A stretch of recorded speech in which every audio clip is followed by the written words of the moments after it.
نحمدہ ونصلی علی رسولہ الکریم فاما بعد اعوذ باللہ من الشیطان الرجیم بسم اللہ الرحمن الرحیم السلام علیکم ورحمۃ اللہ وبرکاتہ۔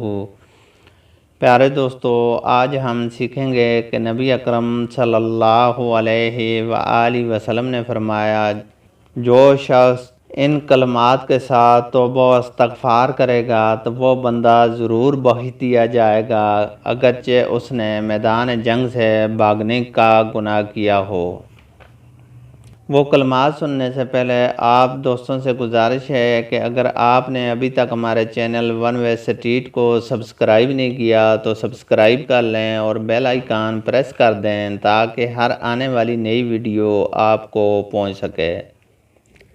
بلال رضی اللہ تعالیٰ عنہ بن یسار بن زید رضی اللہ تعالیٰ عنہ نے اپنے والد یسار رضی اللہ تعالیٰ عنہ سے نقل کیا اور انہوں نے اپنے والد حضرت زید رضی اللہ تعالیٰ عنہ سے، جو رسول اللہ صلی اللہ علیہ وآلہ وسلم کے ایک آزاد کردہ غلام تھے، نقل کیا کہ انہوں نے رسول اللہ صلی اللہ علیہ وسلم سے سنا۔ آپ صلی اللہ علیہ وآلہ وسلم نے ارشاد فرمایا کہ جس بندے نے ان الفاظ کے ساتھ اللہ تعالیٰ کے حضور میں توبہ و استغفار کیا تو وہ بندہ ضرور بخش دیا جائے گا، اگرچہ اس نے میدان جنگ سے بھاگنے کا گناہ کیا ہو۔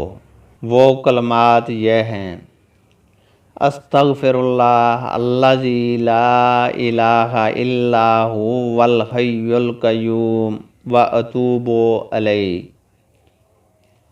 استغفر اللہ الذی لا الہ الا هو الحی القیوم واتوب الیہ۔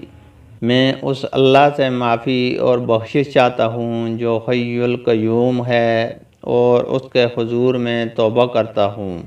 تو دوستو، اللہ تعالیٰ سے دعا ہے کہ وہ ہمیں نبی اکرم صلی اللہ علیہ وآلہ وسلم کے بتائے ہوئے طریقہ پر عمل کرنے کی توفیق عطا فرمائے، آمین۔